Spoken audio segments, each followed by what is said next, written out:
जब भी कोई नया व्यक्ति भिक्षुक बनने बुद्ध के संघ में आता था तो बुद्ध उसे सबसे पहले स्वयं को शांत रखने को कहते थे ताकि वह ध्यान की मुद्रा को अच्छे से कर सके। ध्यान लगाने से पहले उसका मन अगर शांत हो तभी ध्यान संभव है। अगर आप शांत रहेंगे तो तनाव भी नहीं होगा। इससे आपका दिमाग शांत होता है और दिमाग की शांति के लिए आपको शांत रहना होगा, आपको चुप रहना होगा, आपको फर्क समझना होगा कि कब बोलना है या कब नहीं बोलना है। जितना आप चुप रहेंगे उतना ही लोगों के बीच आपका कद बढ़ेगा, लोग तरसेंगे आपको सुनने को। नमस्कार, बुद्धभव चैनल पर आपका स्वागत है। आज की प्रस्तुति में आप यह जानेंगे कि वह कौन से मौके होते हैं जिन पर हमें चुप रहना चाहिए और किन मौकों पर बोलना चाहिए। इससे पहले कि आप इस वीडियो में खो जाएं, आपसे निवेदन है कि इस चैनल को सब्सक्राइब कर घंटी के बटन को दबा दीजिए और वीडियो पसंद आए तो वीडियो को लाइक व शेयर करना ना भूलें। चलिए शुरू करते हैं। मित्रों, एक नदी के किनारे एक बौद्ध आश्रम था जहां पर एक बौद्ध भिक्षु अपने कुछ शिष्यों के साथ रहते थे। एक शाम बौद्ध भिक्षु अपने सभी शिष्यों को बुलाते हैं और कहते हैं कि कल सुबह सभी शिष्य समय पर अपने प्रातःकाल के नित्य दिन कार्यों को निपटाकर हमारी कुटिया के सामने उपस्थित हो जाना। सारे शिष्य सोचने लग जाते हैं कि कहीं हम लोगों से कोई भूल तो नहीं हो गई, लेकिन खुद से शिष्य कहते हैं कि हो सकता है कि गुरुजी कल सुबह कुछ अच्छी बात बताने वाले हों। सभी शिष्य रात को सही समय पर सो जाते हैं और सुबह उठकर सभी लोग स्नान आदि प्रातःकाल के कार्यों को करने के बाद वापस कुटिया के सामने उपस्थित हो जाते हैं और बौद्ध भिक्षु भी आकर बैठ जाते हैं। कुछ क्षण बीतते हैं, इतने में एक शिष्य कहता है कि गुरुदेव, आपने हम सभी शिष्यों को यहाँ क्यों बुलाया? क्या हमसे कोई भूल हो गई है? फिर कोई नया नियम बनने वाला है या फिर कुछ और? सभी शिष्य यह जानने को उत्सुक हैं। तब बौद्ध भिक्षु कहते हैं कि घबराने की कोई बात नहीं है, पर आज जिस विषय पर चर्चा करेंगे वह आप सबके नैतिक जीवन और व्यवहार से जुड़ा है। आज का ज्ञान तुम सबके अंदर के युग पुरुष को जगाएगा और अगर आज के ज्ञान को आप सब ने अपने दिमाग में रख लिया तो आपके अंदर सफल और आम लोगों में से अलग एक व्यक्ति विशेष का निर्माण करेगा। एक सफल इंसान यूं ही नहीं बनता, उसकी कुछ खूबियां होती हैं जिनके कारण वह सबसे अलग होता है। आज मैं तुम सबको चुप अर्थात मौन रहने के फायदे के बारे में बताऊंगा। फिर भिक्षु कहते हैं ऐसे 10 मौके जहां पर चुप रहने से लाभ होता है और बोलने से नुकसान। भिक्षु कहते हैं अगर आप इन मौकों पर शांत हो गए अर्थात मौन हो गए तो आप जो चाहेंगे वही हासिल कर सकते हैं। आपके जीवन में अद्भुत बदलाव महसूस करेंगे। जरूरत से ज्यादा बोलना या चुप रहना दोनों ही अच्छी बात नहीं है। जैसे जरूरत से ज्यादा सर्दी हो जाना या फिर गर्मी हो जाना दोनों की दिक्कत देती है, उसी तरह अनावश्यक बोलने से भी बहुत नुकसान हो सकता है। भिक्षु कहते हैं कि पहला ऐसा मौका जहां पर व्यक्ति को चुप रहना चाहिए। भिक्षु ने कहा ऐसा पहला मौका जहां पर इंसान को बहुत ही समझदारी के साथ काम लेना चाहिए, वहां पर आपको चुप रहना ही चाहिए। ऐसी बात या ऐसा मुद्दा जिससे आपका कोई संबंध न हो तो वहां आपको चुप रहना चाहिए। बिना किसी वजह अगर आप दूसरे के मुद्दे या दूसरों के मामले पर बोलेंगे तो यह आपके लिए अनिष्टकारी होगा। इसमें केवल और केवल आपका ही नुकसान है।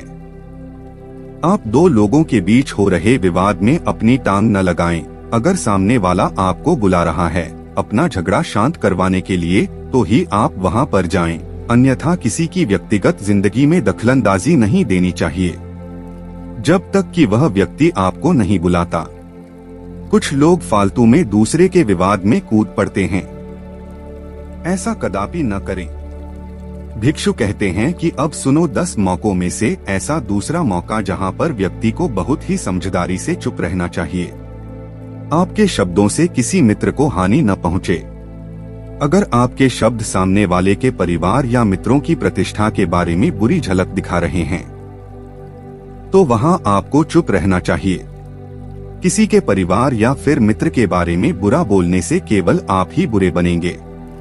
जो चीज आसानी से खत्म की जा सकती है उसे अपने शब्दों से ना बढ़ाएं। बिना चिल्लाए बात करने का प्रयास करते रहना चाहिए। अगर आप बिना चिल्लाए कोई बात नहीं कर सकते तो वहां आपका चुप रहने में ही भलाई है। किसी पर चिल्लाने से आपके व्यवहार के बारे में पता चलता है। ज्यादा बोलने से चीजें हमेशा खराब ही होती हैं। कई बार कुछ रिश्ते ज्यादा तेज बोलने की वजह से टूट जाते हैं। इसलिए अपनी आवाज में मीठापन लाएं। आपके शब्दों से आपके मित्र को हानि नहीं पहुंचनी चाहिए। कभी कभी मित्रों के साथ जब हम मजाक करते हैं तो ध्यान रहे कि आपके शब्दों से किसी का अनादर न हो। मजाक को भी हमेशा शब्दों के मायने में ही रखें। जहां किसी को शब्दों से चोट लगे वहां चुप हो जाएं। ज्यादा बोलने से हमेशा नुकसान ही होता है। किसी और की प्रतिष्ठा को अपने शब्दों के माध्यम से उसे ठेस नहीं पहुंचानी चाहिए।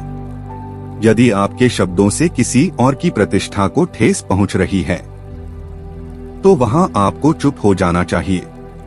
फिर भिक्षु ने कहा कि अब सुनो तीसरा ऐसा मौका जहां पर व्यक्ति को चुप रहना चाहिए। शब्दों से किसी को ठेस ना पहुंचाएं। अगर आपके शब्द किसी को मानसिक ठेस पहुंचा रहे हैं तो वहां चुप हो जाना चाहिए। कमजोर व्यक्ति के बारे में कुछ भी बोलकर आप महान नहीं बन सकते हैं। महान आप किसी कमजोर का साथ देने में बनेंगे। कई बार होता है कुछ लोग अपने से छोटे को भला बुरा कहते रहते हैं। सामने वाला इंसान तो कद से आपसे छोटा है। वह आपको कुछ नहीं बोलेगा लेकिन आप उसकी नजरों में गिरते चले जाएंगे। हो सकता है कि कल वह भी आपसे पद में बड़ा हो जाए। पद में आपसे जब वह बड़ा हो जाएगा तो आज जो रवैया आपका उसके साथ है आने वाले समय में वह भी आपके साथ वही करेगा। आप किसी को नीचा दिखाकर बड़ा नहीं बन सकते हैं। बड़ा बनना है तो अपने से छोटे लोगों का इज्जत भी करना सीखें और साथ ही साथ बड़े लोगों का भी सम्मान करना चाहिए।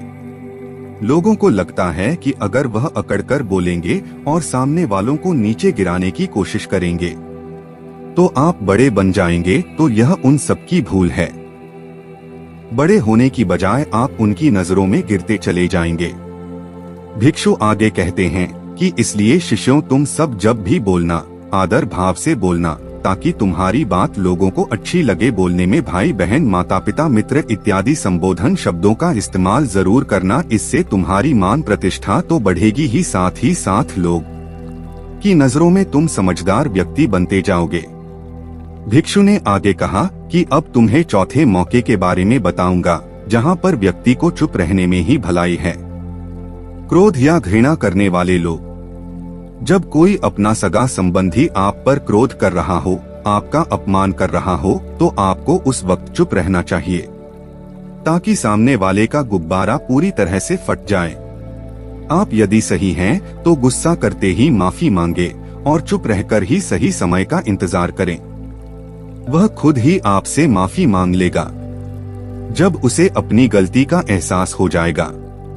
भिक्षु आगे कहते हैं कि अगर आपका कोई सगा संबंधी आप पर क्रोध कर रहा हो और आप उस समय शांत हैं, तो यह आदर सम्मान देने की निशानी होती है।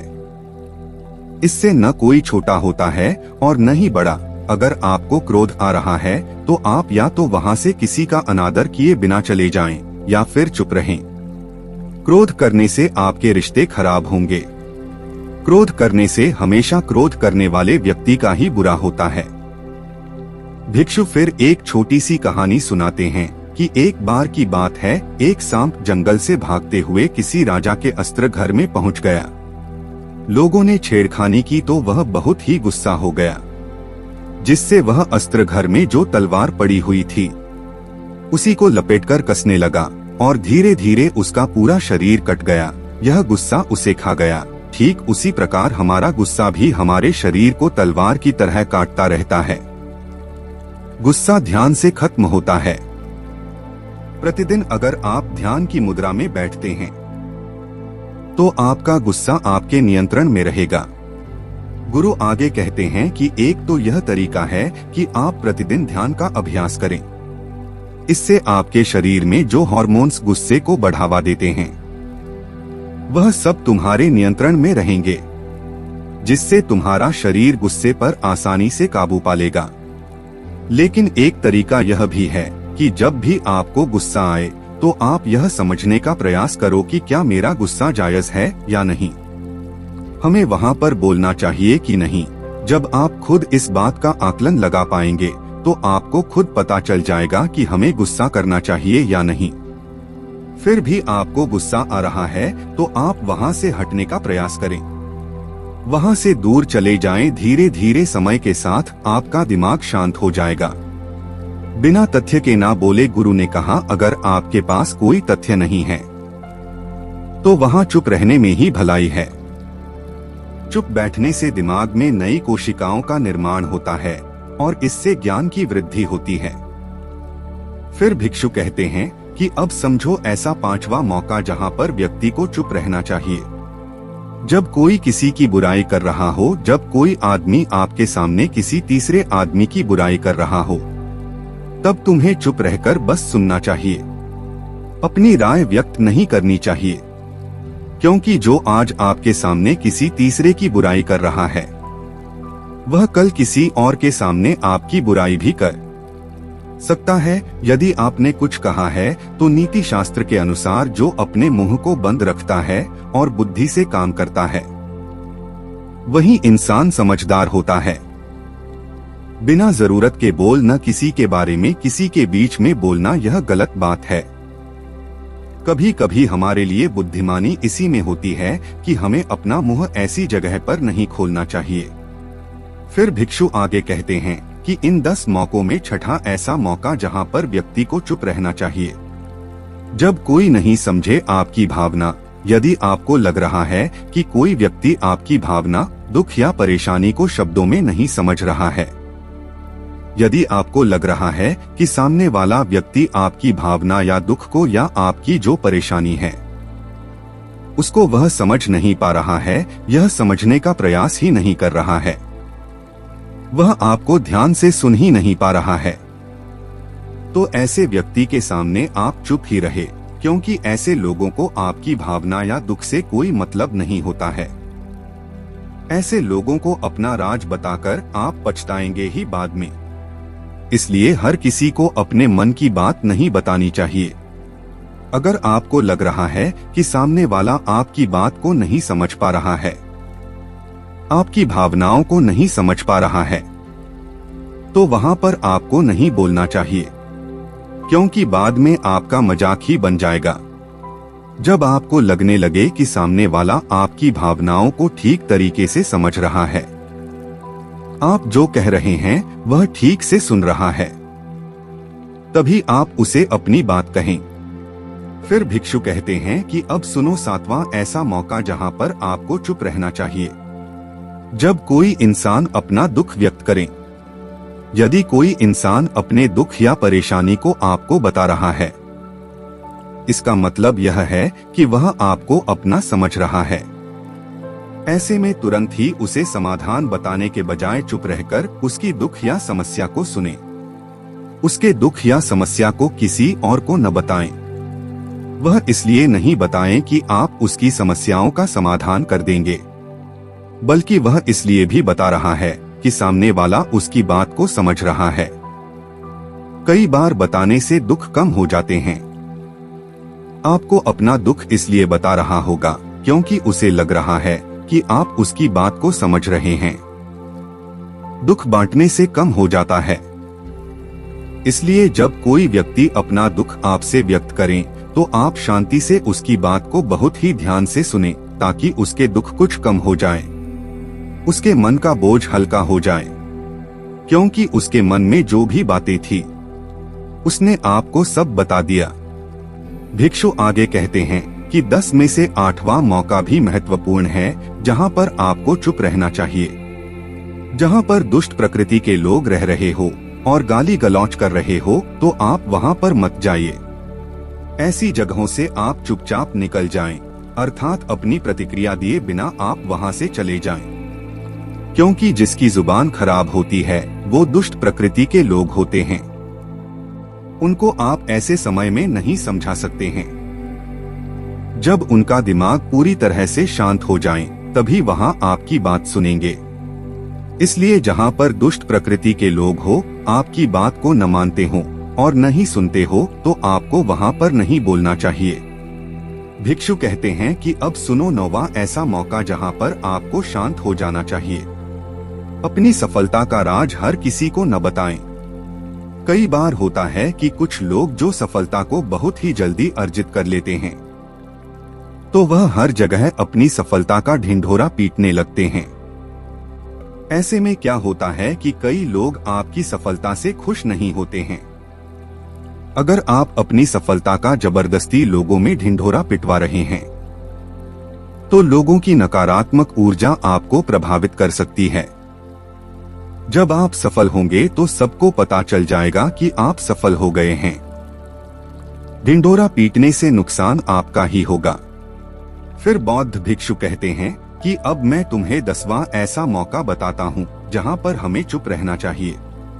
बोलने में भलाई वही है जहाँ आपको किसी चीज के बारे में पूरा ज्ञान हो। अगर आप बिना तथ्य के कहीं बोलते हैं या फिर बेवजह बोलते हैं, तो आपका वहाँ मजाक भी बन सकता है। अगर आपके पास पर्याप्त जानकारी नहीं है, ऐसी जगह पर बोलने से आपका मजाक तो बनेगा ही, साथ ही साथ लोगों का भरोसा भी आपसे उठने लगेगा। इसलिए ऐसी जगह पर शांत रहो जहां तुम्हें पता ना हो कि हमें क्या बोलना है। अक्सर कुछ लोग ऐसे होते हैं जो हर जगह अपनी उपस्थिति बताने लगते हैं। उन्हें पता नहीं होता है कि हमें क्या बोलना है, लेकिन फिर भी बोलते जाते हैं और फिर बाद में दूसरे लोग उनके जाने के बाद उनका मजाक भी उड़ाते हैं। तो जब तक आपको उस तथ्य के बारे में अच्छा ज्ञान नहीं है, उसके बारे में पता नहीं है, वहां चुप रहना ही ज्यादा समझदारी है। इतना कहकर भिक्षु ने कहा, शिष्यों आज के लिए बस इतना ही। अगर तुम सब मेरी इन 10 बातों को अपने जीवन में अपना लेते हो तो तुम सब काफी हद तक परेशानियों से बचे रहोगे। मेरी यह बातें आपके जीवन में वरदान साबित होंगी। यही तुम्हारा उज्जवल भविष्य को प्रकाशित करेगा। आज की वीडियो से आपको क्या शिक्षा मिली, एक बार कमेंट में जरूर लिखें। वीडियो पसंद आई हो तो वीडियो को लाइक व शेयर करना ना भूलें और अगर आप भी बुद्ध के विश्वासी हैं तो चैनल को सब्सक्राइब कर लीजिए। मिलते हैं फिर से बुद्ध भाव की नई प्रस्तुति के साथ। तब तक के लिए नमस्कार।